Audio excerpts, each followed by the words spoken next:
ছবিটা কোন শতাব্দীতে তুলছেন? অ্যাকাউন্ট খুলতে এরকম বিড়ম্বনা আর নয়। সেলফিন অ্যাপে দেশ বিদেশের যে কোনো জায়গা থেকে অ্যাকাউন্ট খুলতে পারবেন কোনো ঝামেলা ছাড়াই। সেলফিন, আগামীর ব্যাংকিং। প্রতি মাসের 1 তারিখ আমি মানি রিকোয়েস্ট পাঠায় দেবো, ওস্তাদারে কবি অ্যাকসেপ্ট করে দিতে। কুয়াশার চাদর মুড়ি দিয়ে এসেছে শীত, প্রকৃতির বুকে শিশির ঝরছে রাতভর, সন্ধ্যাগুলো সেজে উঠেছে বাহারি পিঠার দোকানে। আসসালামু আলাইকুম ওয়া রাহমাতুল্লাহ। দেশে কিংবা প্রবাসে, কাছে কিংবা দূরে, আপনারা যে যেখান থেকে এই অনুষ্ঠানটি দেখছেন, সকলকে আন্তরিক শুভেচ্ছা জানিয়ে শুরু করছি ইসলামী ব্যাংক পিএলসি নিবেদিত কিডস ক্রিয়েশন টিভির জনপ্রিয় অনুষ্ঠান মাথায় কত প্রশ্ন আসে। আজ আমাদের সকল প্রশ্নের উত্তর দেওয়ার জন্য আমাদের সাথে লাইভে উপস্থিত আছেন শাইখ আবুল হুসাইন খান, ইমাম, ইস্ট লন্ডন জামে মসজিদ, ইউকে। আসসালামু আলাইকুম শাইখ। ওয়ালাইকুম আসসালাম রাহমাতুল্লাহি ওয়া বারাকাতুহু। আপনি কেমন আছেন? আলহামদুলিল্লাহ, আমি ভালো আছি শাইখ। আমাদের মাঝে আপনাকে স্বাগত জানাচ্ছি। কেমন আছেন আপনি? আলহামদুলিল্লাহ, আল্লাহ তাআলা বেশ ভালো রেখেছেন। আপনাদেরকে ছোট্ট ছোট্ট ফেসগুলো দেখার জন্য, সুন্দর সুন্দর ফেসগুলো দেখার জন্য তো অনেক অপেক্ষায় আমি আছি। আজকে দেখা হচ্ছে আপনি এবং আপনার বন্ধুদের সাথে ইনশাআল্লাহ।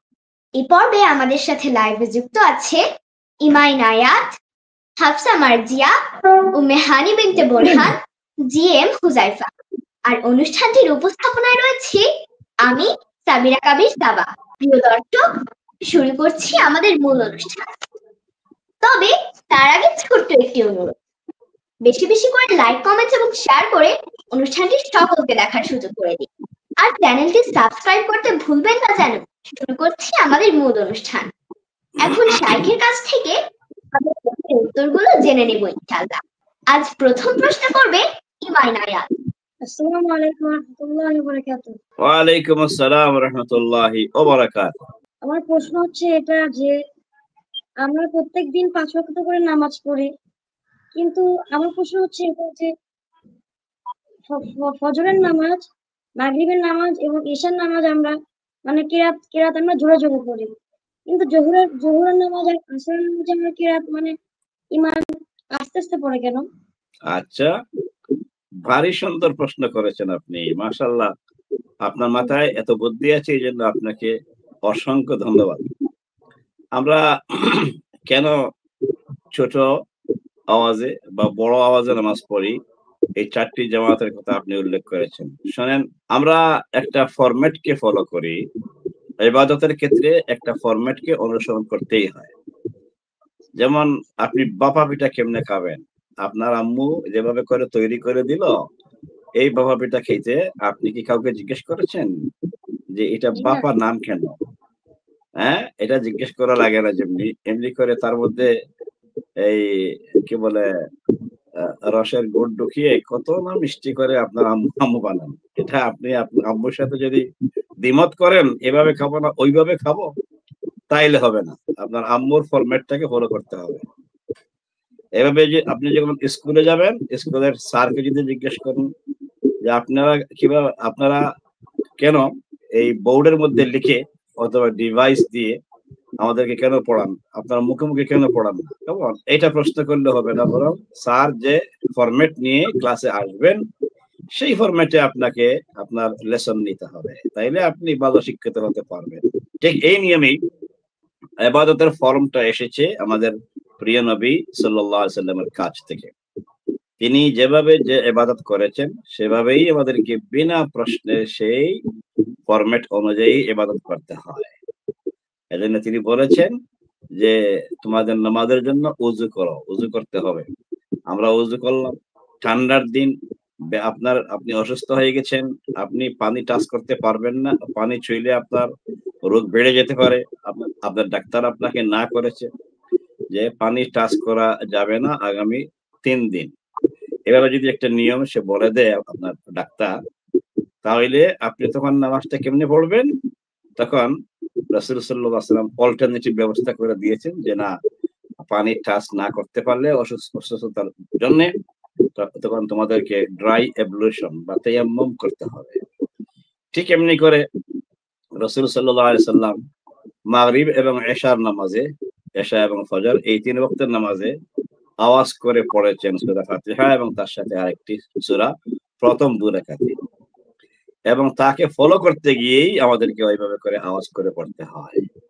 আর আবার জোহর আসরে তিনি আস্তে আস্তে পড়েছেন, আওয়াজ করে পড়েননি। এজন্য আমাদেরকেও ইবাদত তার কাছ থেকে শিখতে হবে, তার কাছ থেকে শিখেই আমাদেরকে ইবাদত করতে হবে। কারণ তিনি বলেছেন সল্লু কামা রাআইতুমুনি উসাল্লি, এটা হচ্ছে তার মুখ নিঃসৃত একটা বাণী, অত্যন্ত প্রসিদ্ধ বাণী, যে তোমরা আমাকে নামাজ পড়তে যেমন দেখেছো এমনি করে তোমাদেরও আমাকে কপি করে নামাজ পড়তে হবে। এটাই হচ্ছে আমার অনুসরণ। আর যে ব্যক্তি ইবাদতে সকল কাজে নবী সাল্লাল্লাহু আলাইহি সাল্লামকে সঠিকভাবে অনুসরণ করে, সেই কিন্তু আসলে সফল হতে পারে, সফল উম্মত হবে। আমরা এটাই চাই। এজন্য দিনের 3 ওয়াক্ত নামাজে আমাদেরকে আওয়াজ করে পড়তে হয়, আর 2 ওয়াক্ত নামাজে আমাদেরকে ধীরে ধীরে আস্তে আস্তে আস্তে করে পড়তে হয়, বড় আওয়াজে নয়। আশা করি ক্লিয়ার ইনশাআল্লাহ। জাযাকাল্লাহ খাইরান তোমার এত সুন্দর প্রশ্নের জন্য। শুকরান। জি, ধন্যবাদ। ধন্যবাদ শায়েখ, আপনার উত্তরের মাধ্যমে আমরা অনেক গুরুত্বপূর্ণ তথ্য জানতে পারলাম। এবার প্রশ্ন করার জন্য ডেকে নিচ্ছি জিএম হুজাইফাকে। জিএম হুজাইফা, তুমি তোমার প্রশ্নটি করতে পারো। আসসালামু আলাইকুম। ওয়ালাইকুম আসসালাম রাহমাতুল্লাহি ওয়া বারাকাতুহু। আপনার জুলিতে কি প্রশ্ন আছে দেখি শোনান। আমার একটি প্রশ্ন ছিল যে আমরা জানি পৃথিবীতে অনেক নবী এসেছেন, কিন্তু কুরআনে মাত্র 25 জন নবীর নাম এসেছে কেন, বাকিদের নাম আসেনি কেন? সুন্দর প্রশ্ন। তাইলে আপনি বাকিদের নাম জানতে পারলে সবকে মুখস্থ করতে পারবেন? পারবেন না। আমরা জানি, ইতিহাস থেকে আমরা জেনেছি প্রায় 1 লক্ষাধিক নবী আল্লাহ সুবহানাহু ওয়া তাআলা পাঠিয়েছেন এই জমিনে।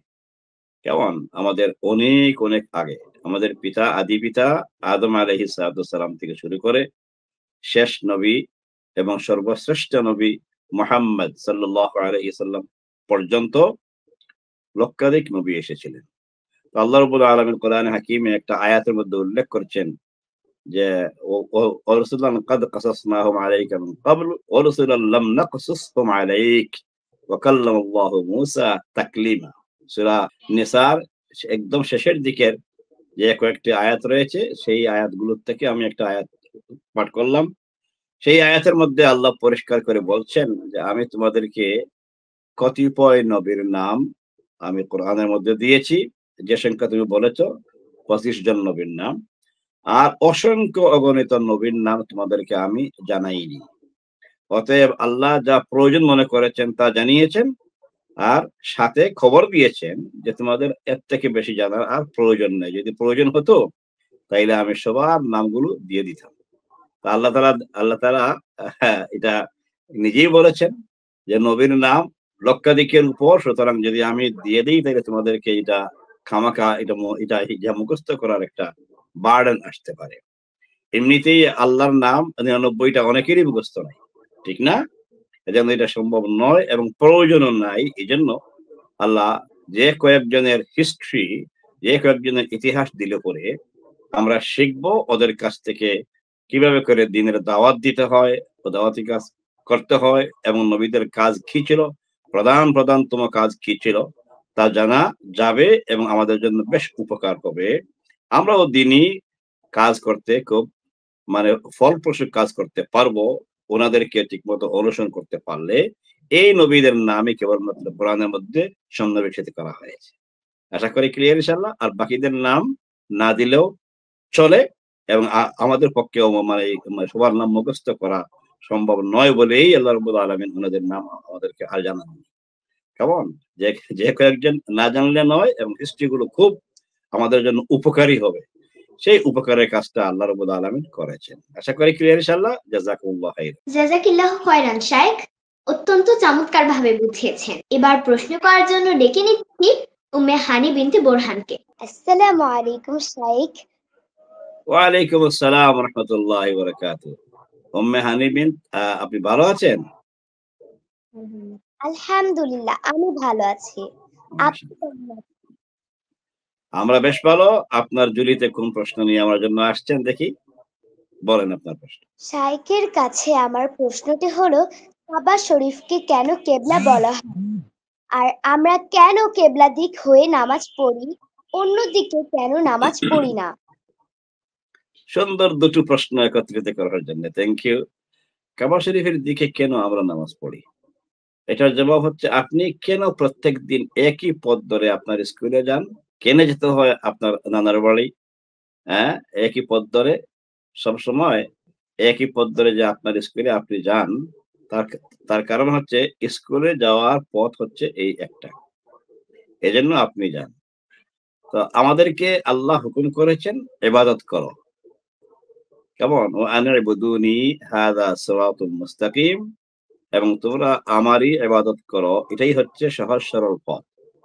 এখন এই ইবাদত যদি করতে হয় ওয়াবুদুল্লাহ ওয়া লা তুশরিকু বিহি শাইআ, তোমরা আল্লাহ ইবাদত করো, তার সাথে কোনো শরিক করা যাবে না কাউকে।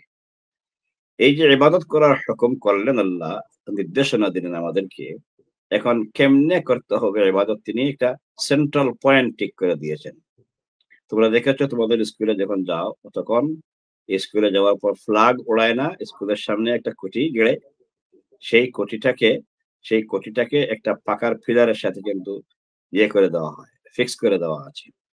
ঠিক এমনি করে আমরা সকালে গিয়ে এই ফ্ল্যাগকে সামনে রেখে সবাই হাত তুলে এক্সারসাইজ করতে হয় না? তো ওই সময় যে এই ফ্ল্যাগটা সামনে থাকে, এমনি করে স্কুলের নিয়ম হচ্ছে এটা সব স্কুলেরই নিয়ম যে আমাদেরকে এই ফ্ল্যাগ সামনে রেখে কুচকাওয়াজ করতে হবে, শারীরিক একটু কসরত করতে হবে, এক্সারসাইজ করতে হবে। এইভাবে করে সব জিনিসের একটা নিয়ম আছে। তোমার আম্মু কেন একই চুলার মধ্যে প্রত্যেকদিন পাক-শাক করেন, চেঞ্জ করেন না কেন? এটা হচ্ছে পারিবারিক নিয়ম, আর ওটা হচ্ছে স্কুলের নিয়ম। এমনি করে ইবাদত করতে হইলেও আল্লাহ তাআলা ঠিক করে দিয়েছেন, ইবাদত করো একটা হুকুম করলেন। এবার কেমনে করবেন তা তিনি বলে দিয়েছেন যে আমি একটা জায়গা ঠিক করে দিয়েছি, সেন্ট্রাল পয়েন্ট ঠিক করে দিয়েছি, এই পয়েন্টের দিকে তাকিয়ে তোমরা নামাজ পড়বো। তাইলে এই পয়েন্টের দিকে মুখ করে আমাদেরকে নামাজ পড়তে হবে বলে তিনি হুকুম করেছেন কোরআনে। কেমন, ফাওয়াল্লি ওয়াজহাকা শাতরাল মসজিদিল হারাম, এই মসজিদের নাম হচ্ছে, কাবার নাম হচ্ছে মসজিদে হারাম। অতএব এই কাবার দিকে মুখ করে তোমরা পৃথিবীর যে কোনো কর্নারে থাকো না কেন, কিন্তু কাবার দিকে মুখ করে তোমাদেরকে ইবাদত করতে হবে, নামাজ পড়তে হবে। এক সেকেন্ড অংশ ছিল তোমার যে এটার নাম কাবা কেন করা হলো, তাই তো? কাবা এটা অন্য কেউ নাম দেয় নাই, তিনি নিজেই দিয়েছেন। কেমন, তিনি নিজেই কিন্তু এই কাবার নাম দিয়েছেন। কেমন, এই কাবাঘর তৈরি করার জন্য আল্লাহ রাব্বুল আলামিন বিভিন্ন সময় বিভিন্ন ব্যক্তিকে, বিভিন্ন নবীকে আল্লাহ জিম্মাদারি দিয়েছিলেন। শেষমেশ যেটা হয়েছে সেটা ছিল আমাদের প্রিয় নবী মুহাম্মদ সাল্লাল্লাহু আলাইহি সাল্লামের হাতেই এটা সম্পাদন শেষ, সব শেষ যে এই কাজ যেটা হয়েছিল এটা কিন্তু করা হয়েছে। আল্লাহ রাব্বুল আলামিন যখন হুকুম দিলেন যে এই কাবাঘরের দিকে মুখ করেই তোমাদেরকে নামাজ পড়তে হবে। আমরা বোধহয় সবাই ইতিহাস থেকে জানি, কোরআন থেকেও জানি যে আমাদের প্রিয় নবী মুহাম্মদ সাল্লাল্লাহু আলাইহি সাল্লামের ঠিক আগে দিয়ে নবী ইব্রাহিম আলাইহিস সালামকে দিয়ে এই কাবাঘর সংস্কার করা হয়েছিল, কেমন, পুনর্নির্মাণ করা হয়েছিল। তো এই সংস্কার বা পুনর্নির্মাণ হওয়ার পরেই তিনি দোয়া করেছিলেন, ওয়া ইয ক্বালা রাব্বুকা, আল্লাহ রাব্বুল আলামিন ইরশাদ করেছেন কোরআনের মধ্যে যে আমার এই বাপ বেটা অর্থাৎ নবী ইব্রাহিম এবং তার ছেলে ইসমাইল উভয়কে দিয়ে এই কাবাঘরের মেরামতের কাজ, সংস্কারের কাজ তিনি করিয়েছেন। এবং বাপ বেটা শেষ করে এটার কাজ তারা উল্লেখ করলেন যে আল্লাহ এই কাবাঘরের মেরামতের কাজ আমাদেরকে দিয়েছিল, আমরা শেষ করেছি, এবার তুমি কবুল করো।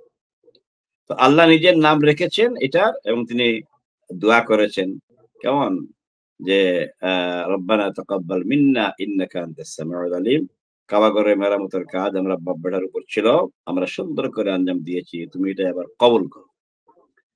কেমন, আল্লাহ রাব্বুল আলামিন কবুল করেছেন, এই জন্য এটার নাম এবং এটার প্রতি মুখ করে আমাদেরকে ইবাদত করার জন্য আল্লাহ অতি শক্তভাবে আমাদেরকে হুকুম করেছেন, যার ফলে আল্লাহর একটা হুকুম যথেষ্ট।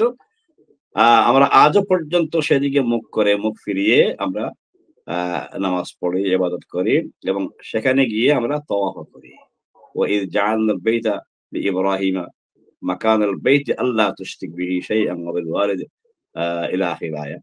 তো এই আয়াতের মধ্যে সূরা হজ্জের মধ্যে আল্লাহ বলছেন যে এই ঘরটাকে আমি নাম রেখেছি কাবা, এবং এখানে এসে তওয়াফকারীরা তওয়াফ করবে, ইতিকাফকারীরা ইতিকাফ করবে, আর নামাজ পড়নেওয়ালারা এসে নামাজ পড়বে।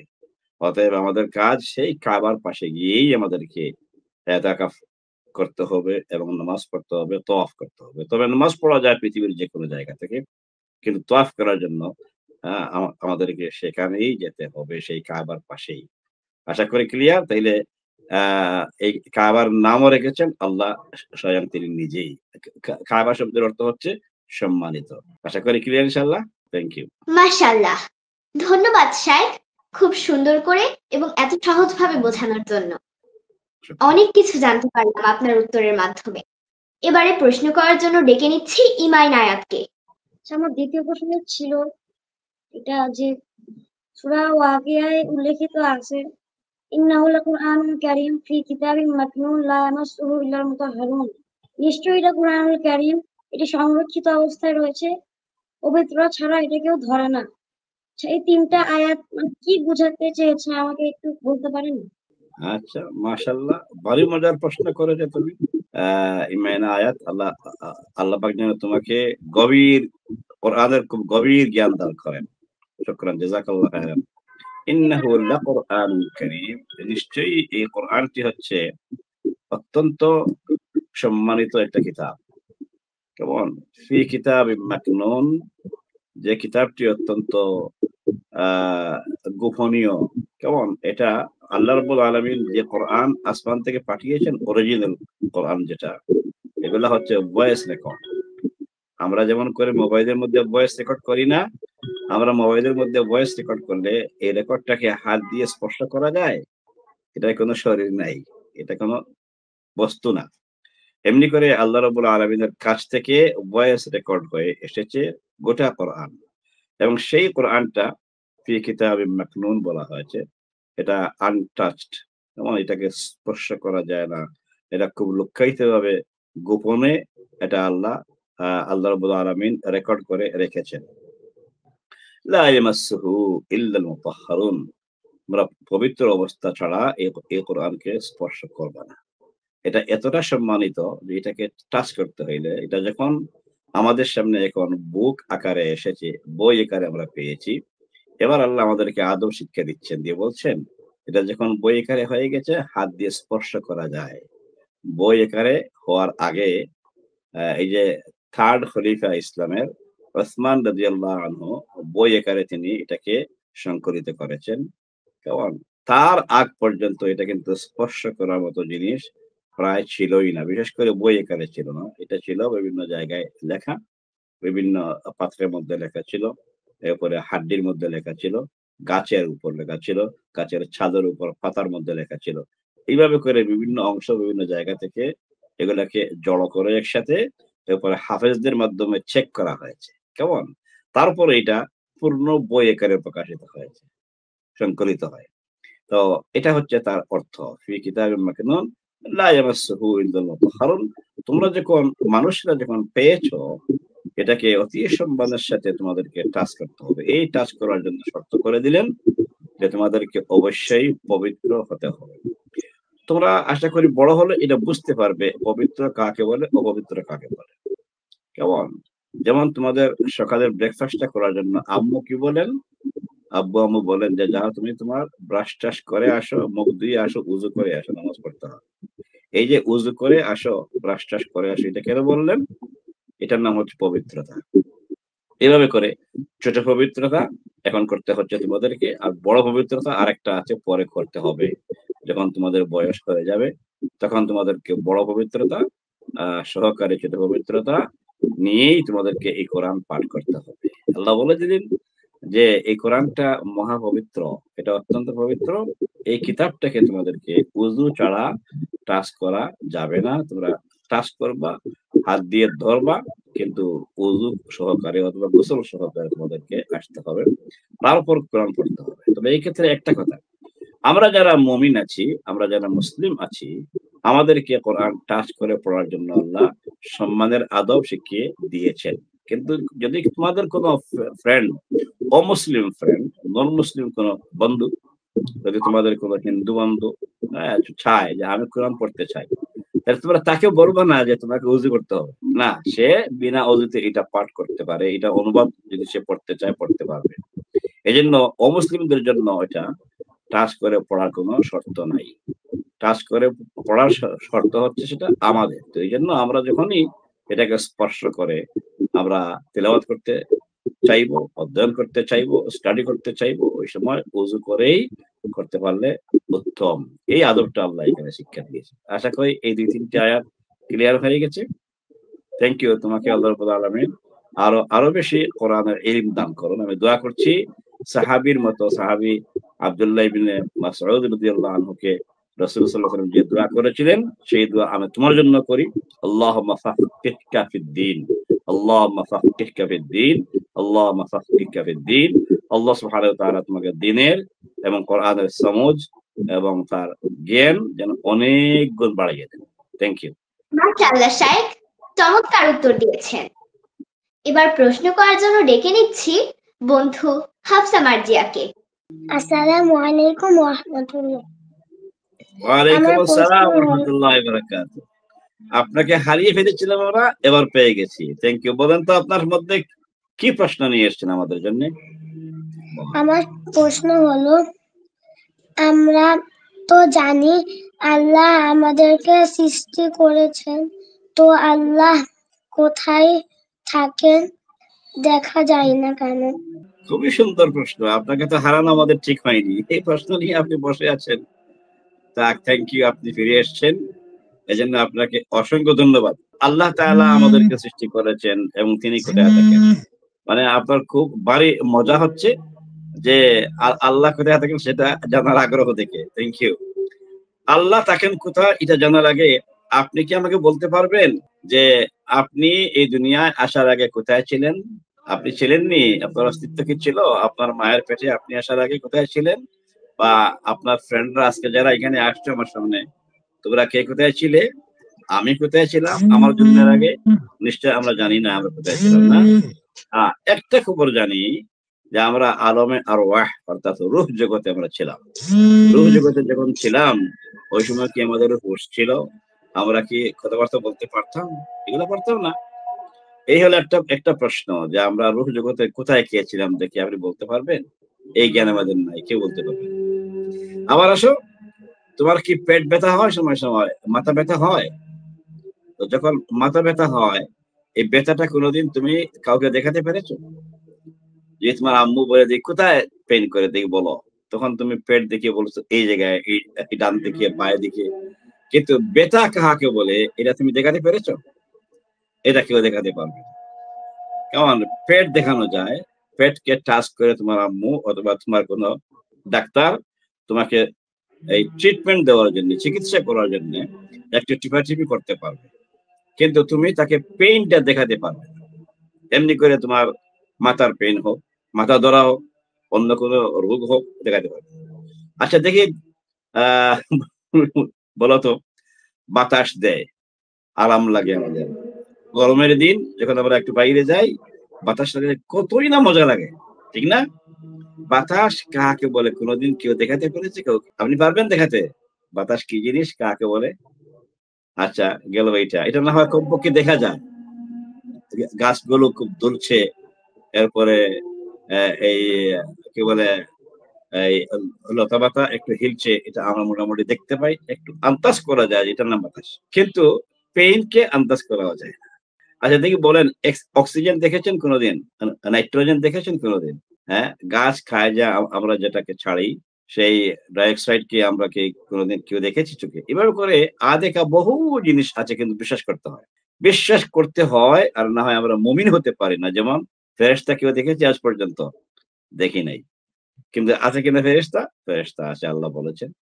এমনি করে আমরা দেখি নাই পরকাল, আমরা দেখি নাই জান্নাত, আমরা দেখি নাই জাহান্নাম। এগুলো হচ্ছে আমাদের বিশ্বাসের অন্যতম এক একটি পিলার, আমাদেরকে বিশ্বাস করতে হবে।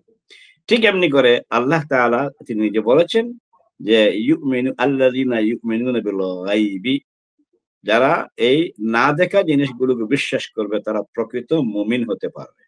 তাইলে আমাদেরকে প্রকৃত মুমিন হওয়ার জন্য, প্রকৃত ঈমানদার হওয়ার জন্য আমাদের প্রয়োজন আল্লাহ যা বলেছেন, তিনি যেভাবে আছেন, যেখানে আছেন, আমাদেরকে বিশ্বাস করতে হবে।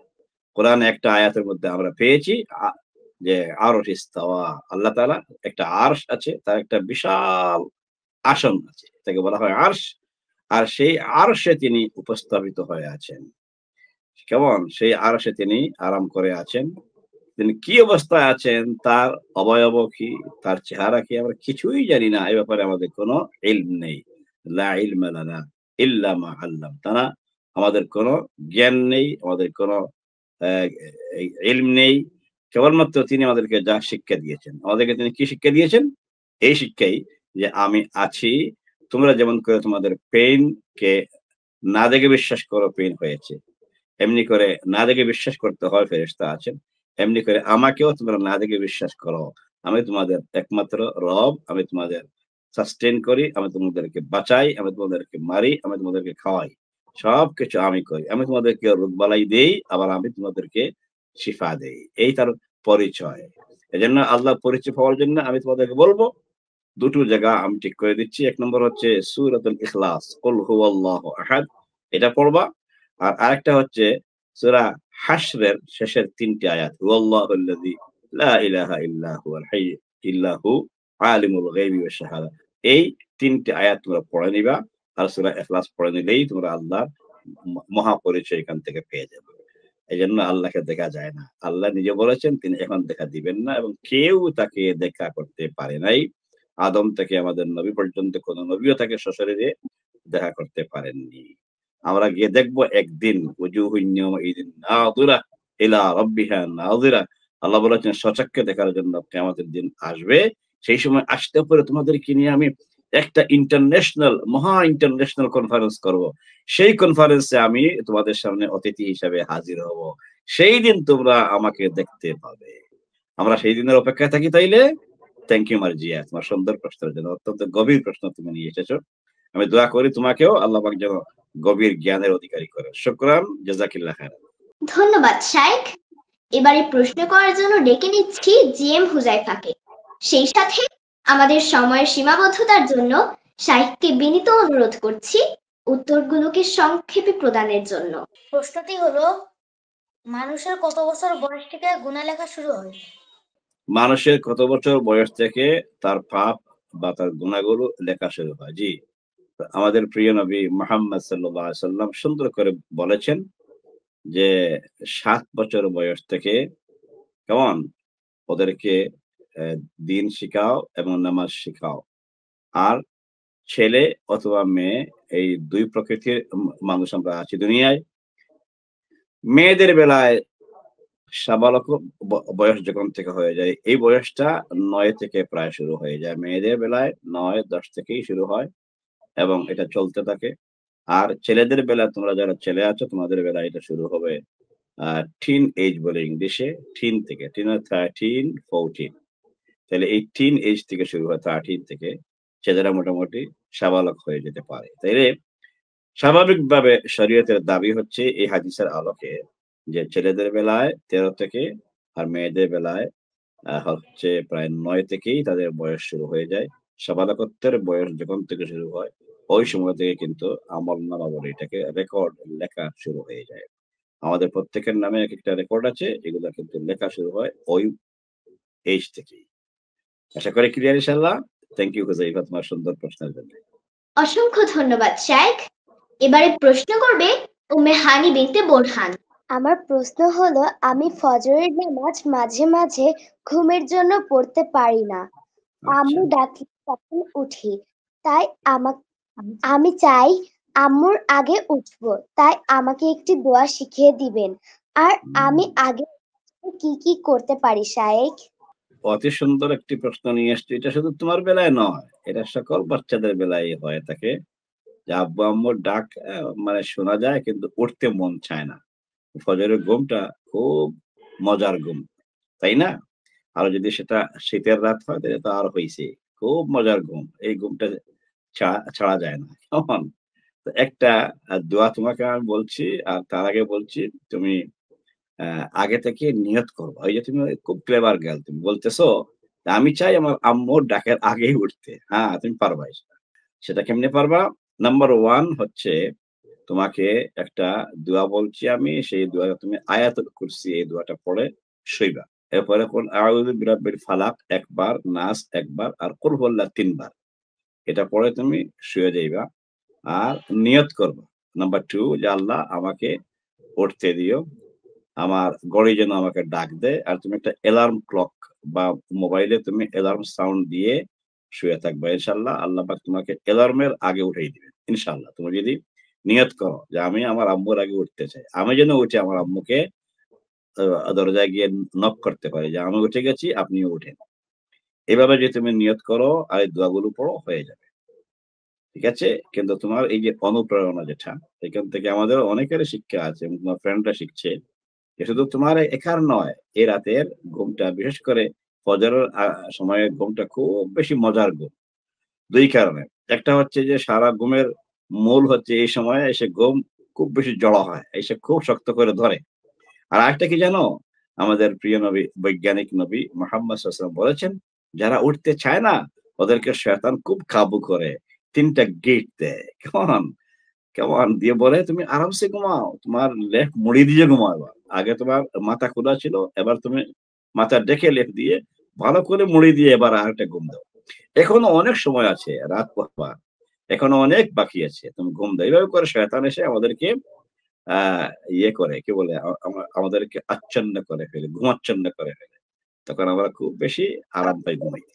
এজন্য শয়তানের পরামর্শ মানতে নেই। আল্লাহ বলেছেন ওয়ালা তাত্তাবিউ খুতুওয়াতিশ শাইতান, শয়তানের কোনো পরামর্শ, তার কোনো অ্যাডভাইস তোমরা নিবা না, তার কথা শুনবা না, বরং তোমরা আল্লাহর কথা শুনবা আর নবীর কথা মানবা। ওয়া আতিউল্লাহ ওয়া আতিউর রাসূল, আল্লাহর কথা শুনবা মনোযোগ সহকারে, আর নবী কোন তরিকায় কি কাজ করতেন, তিনি কিভাবে করে ফজরের আগে উঠতেন, তাকে অনুসরণ করবা। আশা করি হয়ে যাবে।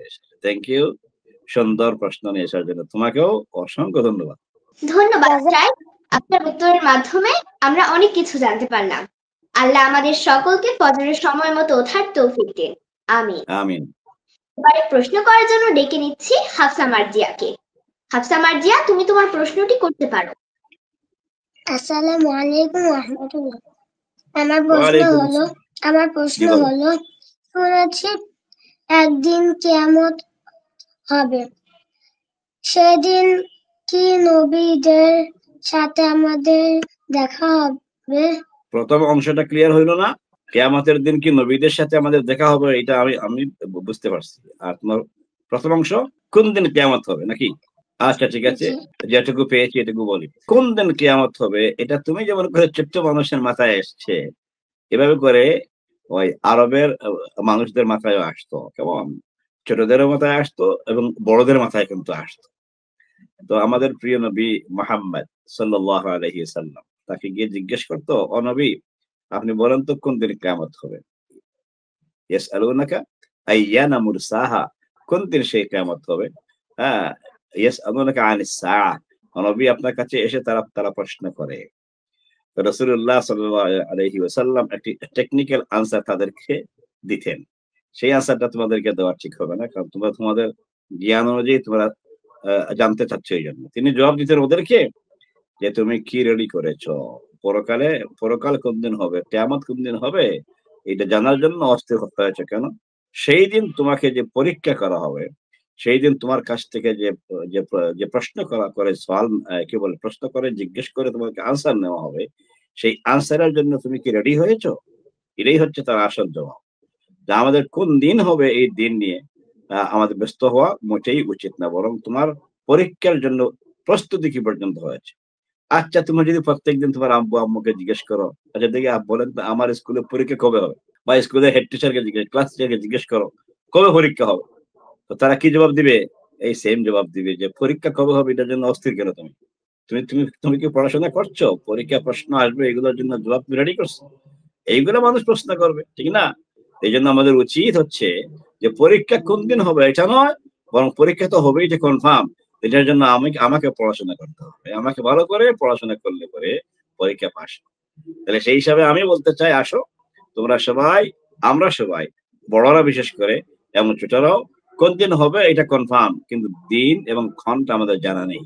আল্লাহ জানান না এটা কাউকে, এটা তিনি টাইম মতো করবেন, কিন্তু আমাদেরকে প্রয়োজন হচ্ছে যে সেই দিন যে প্রশ্নগুলো করা হবে সেই প্রশ্নগুলোর প্রস্তুতি যেন আমরা সবাই নিতে পারি।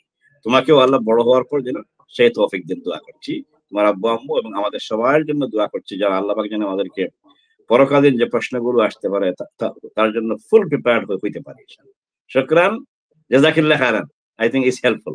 মাশাআল্লাহ শাইখ, চমৎকার উত্তর। শাইখ, আমাদের অনুষ্ঠানের সময় প্রায় শেষ হয়ে এসেছে। আপনার অনুমতি হলে আমরা অনুষ্ঠানটি শেষ করতে পারি। জি, আমার অনুমতি আছে। আর আপনাদের সবাইকে অসংখ্য অসংখ্য মোবারকবাদ এবং থ্যাংক ইউ জানাচ্ছি, বিশেষ করে আপনাকে সাবা, আপনি এত সুন্দর করে আজকের প্রোগ্রামটি আমাদের জন্য প্রেজেন্ট করেছেন, এজন্য আপনাকে মোবারকবাদ, হাজারোবাদ। থ্যাংক ইউ, শুকরান, জাযাকিল্লাহ খায়রান। জাযাকিল্লাহু খায়রান শাইখ। বন্ধুরা, তোমাদের প্রশ্ন এবং শাইখের উত্তরের মাধ্যমে আমরা আজ অনেক কিছু জানতে পেরেছি। আল্লাহ আমাদেরকে আমল করার তৌফিক দিন। এতক্ষণ আমাদের সাথে থাকার জন্য সকলকে অসংখ্য ধন্যবাদ। কৃতজ্ঞতা জানাচ্ছি শাইখের প্রতি, শত ব্যস্ততার মাঝেও তার মূল্যবান সময় আমাদেরকে দেওয়ার জন্য।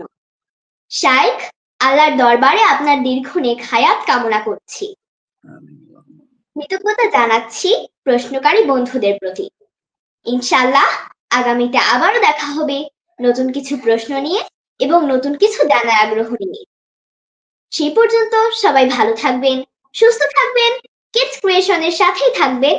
আসসালামু আলাইকুম ওয়া রাহমাতুল্লাহ। ওয়া আলাইকুম আসসালাম।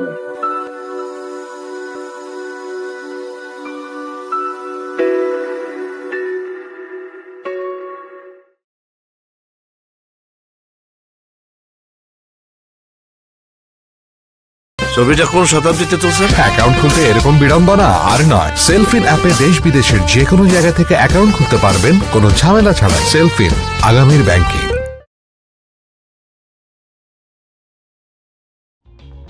For more updates,